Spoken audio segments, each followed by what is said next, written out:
אוקיי, שימו לב כמה דברים שקל לפספס. דבר ראשון, יש פה קו שחור עבה שהוא לא עד למעלה, ופה באופן אוטומטי הוא כן עד למעלה. אז מה שאנחנו עושים זה לוחצים על הקו הזה, הזהירות, כמו שקרה לי עכשיו, לא להזיז את הקו הזה, אלא הקו הזה, העבה, אוקיי?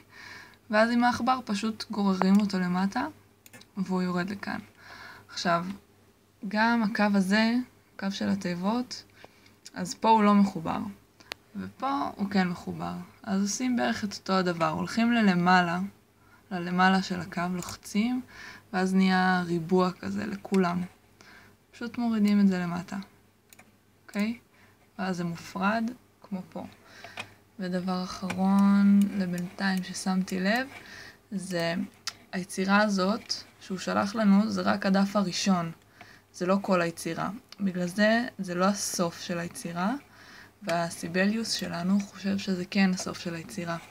אז צריך ללחוץ על הקו סיום, וללכת לנוטיישנס, אז ברליין ונורמל. אוקיי? זהו בינתיים. סיבליוס.